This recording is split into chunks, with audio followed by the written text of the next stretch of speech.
বাংলাদেশের ইতিহাসে যে আইন পূর্বে কখনো ছিল না এমনই একটি আইন, অর্থাৎ দলিল যার জমিদার বা ভূমি অপরাধ প্রতিরোধ প্রতিকার আইন 2023, যেটা বিগত সরকারের সময় পাশ হয়েছিল।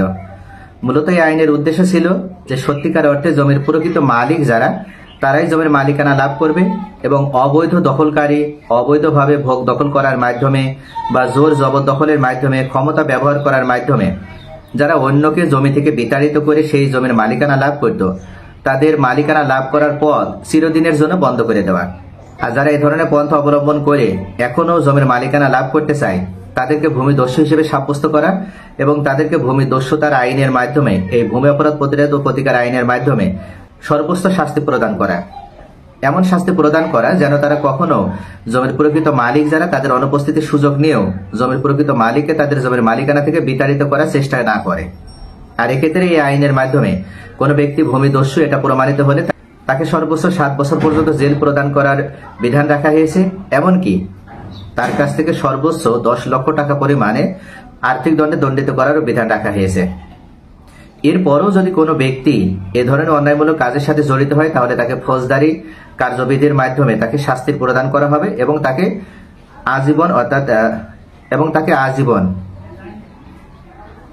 আজীবন সশ্রম কারাদণ্ড পর্যন্ত ভোগ করতে হবে।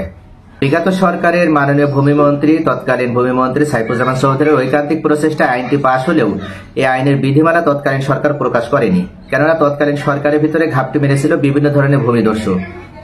তারা জানত যে আইনের বিধিমালা প্রকাশিত হলেই তাদেরকে সর্বপ্রথম ধরা হবে এবং তাদেরকে সর্বপ্রথম শাস্তির আওতায় নিয়ে আসা হবে।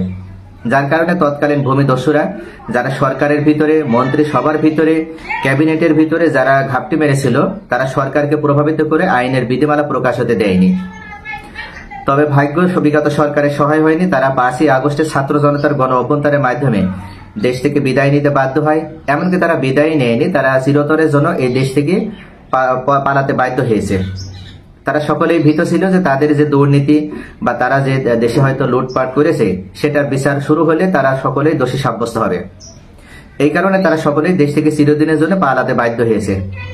তবে বর্তমান যে অন্তর্বর্তীকালীন সরকার ক্ষমতায় এসেছে, এনারা জনবান্ধব সরকার এবং জনগণের কল্যাণে এই সরকার প্রতিশ্রুতিবদ্ধ।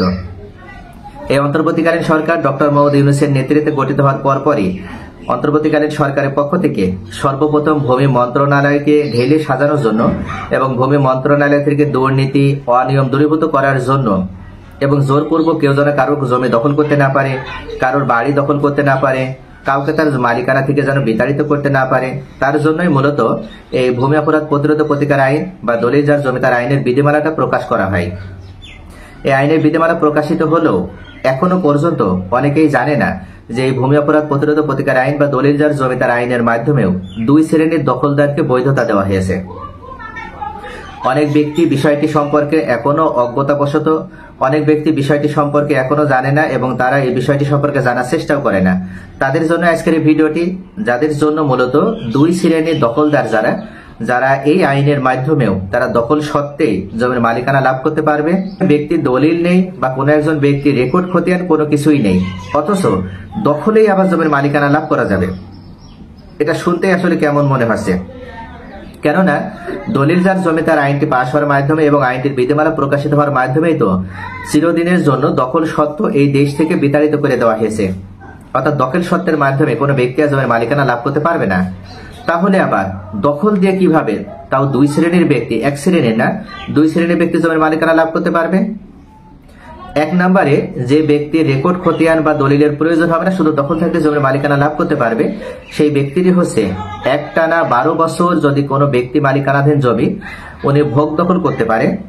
আর এই ভোগ দখলটা হতে হবে জাস্ট শান্তিপূর্ণ। অর্থাৎ এখানে কোনো ধরনের কোনো সংঘাত বা জোর জবরদখল বা কাউকে হয়রানি করা, কাউকে ভীত সন্ত্রস্ত করে বা কাউকে অস্ত্রের মুখে ফেলে, এক কথায় কোনো রাজনৈতিক প্রভাব না খাটিয়ে বা কোনো ধরনের প্রভাব না খাটিয়ে যদি কোনো ব্যক্তি পতিত অবস্থায় কোনো জমিটা পেয়েছে বা কোনো বাড়ি পেয়েছে, সেই জমি বা বাড়ি উনি যদি একটানা 12 বছর পিসফুলি অর্থাৎ শান্তিপূর্ণভাবে উনি যদি অ্যাডভান্স পজিশন করতে পারে, ভোগ দখল করতে পারে, সেক্ষেত্রে ওই ব্যক্তি ওই জমিটার মালিকানা লাভ করার জন্য উনি বিজ্ঞ আদালতে মামলা দায়ের করতে পারবে। আসলে দখল কিন্তু 2 ধরনের হয়, একটা হয় শান্তিপূর্ণ দখল আর একটা হয় জোর করে জবরদখল, তারপরে প্রভাব প্রতিপত্তি ব্যবহার করার মাধ্যমে, ক্ষমতা ব্যবহার করার মাধ্যমে, রাজনৈতিক প্রভাব খাটিয়ে, এছাড়া যে কোনো ধরনের কৌশল অবলম্বন করে, জালিয়াতির মাধ্যমে, প্রতারণার মাধ্যমে, এক কথায় শান্তিপূর্ণ ছাড়া যদি কোনো ব্যক্তি এ ধরনের অন্যায়মূলক পন্থা অবলম্বন করার মাধ্যমে কারোর বাড়ি বা কোনো ব্যক্তির জমি বা কোনো প্রতিষ্ঠানে বাড়ি জমি উনি যদি দখল করে, তাহলে সেক্ষেত্রে উনি 12 বছর না, উনি যদি 120 বছরও দখলে থাকে, আর উনি যদি জমির মালিকানা লাভ করার জন্য উনি কোর্টে যদি বা বিজ্ঞ আদালতে যদি মামলা দায়ের করে, তাহলে ওনাকে ওই জমি বা বাড়ির মালিকানা প্রদান করা হবে না। তাহলে এখানে দখলটা হতে হবে সম্পূর্ণ অ্যাডভান্স পজিশন, অর্থাৎ বিরুদ্ধ দখল হতে হবে এবং এটা শান্তিপূর্ণ দখল হতে হবে, যে দখলের ভিতরে কোনো ধরনের জোর নেই, কোনো ধরনের জবরদখল নেই, কোনো জবরদস্তি নেই, কোনো ধরনের প্রভাব প্রতিপত্তি খাটানো হয়নি। আর এই দখলের ক্ষেত্রে যে ব্যক্তি একটানা 12 বছর বা তার অধিকার সময় কোনো জমি ভোগ দখল করবে, সেক্ষেত্রে যারা ওই জমির প্রকৃত মালিক তাদের পক্ষ থেকেও কোনো ধরনের বাধা প্রদান করা হয়নি, কোনো ধরনের প্রতিবন্ধকতা সৃষ্টি করা হয়নি, বা তারা কখনো এই ব্যক্তিকে বা প্রতিষ্ঠানকে বলেনি যে আমাদের জমি বা আমাদের বাড়ি থেকে তোমরা এখান থেকে চলে যাও বা আমাদের জমি বা বাড়ি ছেড়ে দাও, এ ধরনের কোনো কথাও তারা বলেনি। অথবা তারা কোর্টের দ্বারস্থ হয়নি, তারা মামলাও দায়ের করেনি, তাদের এই দখল পুনরুদ্ধারের জন্য তারা কোনো ধরনের মামলাও গ্রহণ করেনি। এমন যদি হয়ে থাকে, অর্থাৎ সম্পূর্ণ পিসফুলি বা সম্পূর্ণ ইন পিসের মাধ্যমে যদি ওই ব্যক্তি কারোর জমি ভোগ দখল করে থাকে একটানা 12 বছর বা তার অধিকার সময়, তাহলে কেবল উনি এই জমিটার মালিকানা লাভ করার জন্য বা এই বাড়িটার মালিকানা লাভ করার জন্য বিজ্ঞ আদালতে মামলা দায়ের করতে পারবে। এক্ষেত্রে কোর্ট থেকে তদন্ত কমিটি গঠন করা হবে এবং ওনারা সরেজমিনে তদন্ত করার মাধ্যমে ওনারা দেখবেন যে সত্যিকার অর্থে ওই ব্যক্তি 12 বছর বা তার অধিকার সময় কোনো ধরনের বাধা ছাড়া বা কোনো ধরনের প্রতিবন্ধকতা ছাড়া ওই জমিটা ভোগ দখল করছে কিনা, এবং জমির প্রকৃত মালিক যারা তারাও সেখানে ধরনের কোনো সমস্যা তৈরি করেনি, এবং আশেপাশে যারা রয়েছে, প্রতিবেশী যারা রয়েছে, তারা সকলে ওই ব্যক্তির পক্ষে সাক্ষ্য প্রদান করেছে। তাহলে তখন কোর্ট থেকে উক্ত ব্যক্তিকে জমির মালিকানা প্রদান করা হবে এবং তাকে একটা রায়ের কপি বা ডিক্রি প্রদান করা হবে। উনি এই ডিক্রি অনুযায়ী উনি নিজের নামে জমি নামজারি করে নিতে পারবে, এমনকি খাজনা প্রদান করতে পারবে।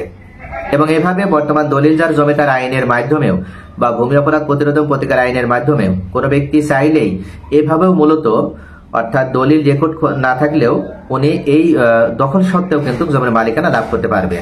তৃতীয় আরেকজন ব্যক্তি যিনি দখল সত্ত্বে জমির মালিকানা ধরে রাখতে পারবে, ওনার কোনো ধরনের দলিল খতিয়ান বা রেকর্ডের প্রয়োজন হবে না, সেটা হচ্ছে উত্তরাধিকার দিক থেকে যারা জমির মালিকানা যুগের পর যুগ ধরে রেখেছে, অর্থাৎ সিএস রেকর্ড থেকে এস রেকর্ড বা এস রেকর্ড থেকে আর এস রেকর্ড, প্রত্যেকটা রেকর্ড পর্যন্তই ওনাদের মালিকানা ধারাবাহিকতা রয়েছে এবং প্রত্যেকটা রেকর্ডেই ওনারা পর্যায়ক্রমিক ভাবে, বংশানুক্রমিক ভাবে হাত বদলের মাধ্যমে মালিকানা লাভ করতে করতে চলে আসছে। এমন অবস্থায় ওনার কোনো দলিলের প্রয়োজন হবে না, ওনার কোনো রেকর্ড খতিয়ানের প্রয়োজন হবে না, জাস্ট উনি জমিটা দখলে রেখেছে এটা প্রমাণ করতে পারলেই, এবং ওনার এই দখল নিয়ে কারো ভিতরে কোনো ধরনের কোনো সমস্যা নেই, এবং জমির মালিকানা যে সত্য, সে সত্য নিয়েও কারো ভিতরে কোনো ধরনের কন্ট্রোভার্সি নেই এবং কোনো দ্বন্দ্ব সংঘাত কোনো কিছুই নাই, তাহলেও মূলত ওই ব্যক্তি বর্তমানে এই দলিলদার জমিদার আইনের মাধ্যমেও ওনার দলিল রেকর্ড না থাকলেও উনি দখল সত্ত্বে এই জমির মালিকানা ধরে রাখতে পারবে। এবং অন্য কোনো ব্যক্তি জোর জবরদখল বা যে কোনো ধরনের সমস্যা তৈরি করার মাধ্যমেও বা হামলা করার মাধ্যমেও বা কোনো প্রভাব খাটানোর মাধ্যমে ওই ব্যক্তিকে তার দখল থেকে বিতাড়িত করতে পারবে না। এমন কোনো আইনের আশ্রয় দলিলদার জমিদার আইনের মাধ্যমে ওনার দখল থেকে ওনাকে বিতাড়িত করতে পারবে না, উনি চিরস্থায়ীভাবে জমির মালিকানা লাভ করতে পারবে।